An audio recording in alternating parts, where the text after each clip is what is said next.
Bulaza eno ssaawa ya kubanja accountability. Eno essaawa ya kubanja accountability ku ssente z'abasiyazi ezibadde ziyingira wano mu ggwanga.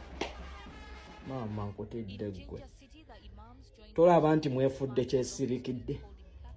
Tolaba nti mwefudde abatafaayo era abatamanyi kitambula? Tugenda kubanyonyogera omukumu. Buli kiisi abadde avangayo ng'ekisiyaga tekikyamuva mu kamwa, ng'era agezaako okulaga eggwanga nti teyeetaaga kisiyaga, takyagalira ddala era akirwana. Era ng'agezaako okulaga eggwanga nti omu ku batumbula ekisiyaga wano era alya ssente z'abasiyazi ye His Excellency Kyagulanyi ne NUP.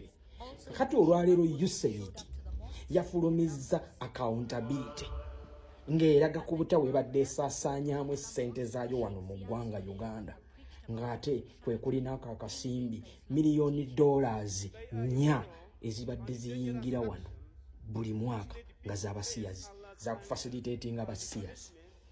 Ze $14 billion eza wano mu siringisi zaffe. Kakati mwe bassebo ekisiyaga bye kibadde tekiva ku mumwa mugenda kutunnyonnyola, kubanga mubadde nga abalaga nti mulina evidence kyekisiyaga ekyo weekiri wano mu ggwanga. Kakati kekiri nti tumaze okukakasa nti akasente kabadde kayingira wano ak'abasiyazi ate nga si NUP yekalisiivinga oba Bobi Wine nga yakalisiivinga, wabula nga kayingira wano ne katonnya wano mu ggwanga mu bitongole by'obwannakyewa. Ebitongole by'obwannakyewa ebyo ebiri well monitored by the government.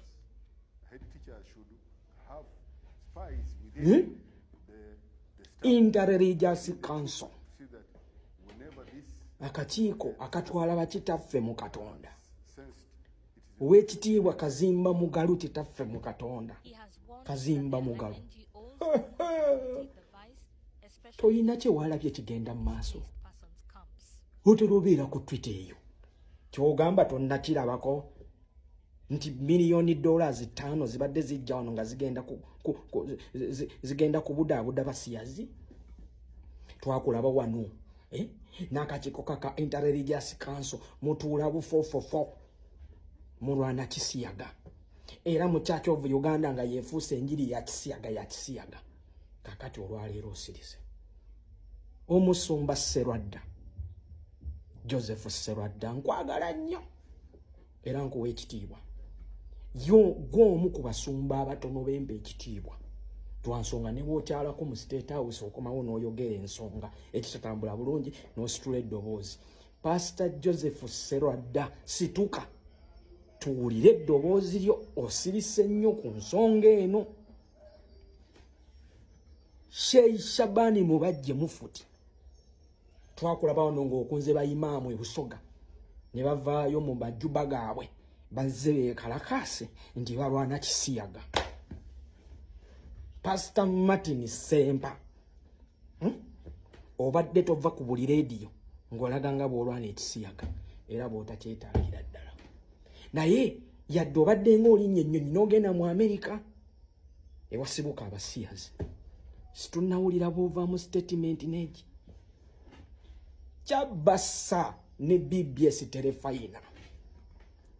Mwe mubadde mukola omulimu munene nnyo mu kukyaza Abedi Bwampale, muzeeyi Abedi Bwampale bw'oyinza okuyita Bwannika, okukyala ku mpewo za TV ne radio, n'annyonnyola eggwanga era n'alikakasa ng'ekisiyaga we kiri wano era abakitembeeta be ba NUP ne Bobi Wine, nti era Bobi Wine essente ezaakozesa okulwaninga ekibiina ky'ebyobufuzi ezo zimuvujjirirwa basiyazi.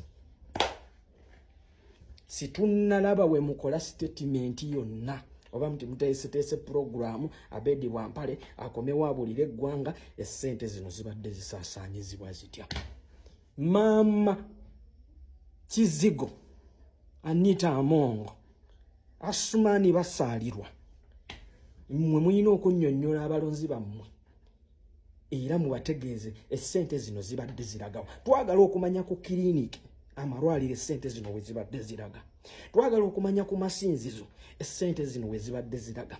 Twagala okutegera ku ba activists aba batunda ekisiyaga ababadde bafacilitatingibwa ne sente zino. Twagala okumanya ku bayimbi, twagala okumanya ku bannakatemba, twagala okumanya n'amasomero omuze guno gye gubadde gutembeetebwa.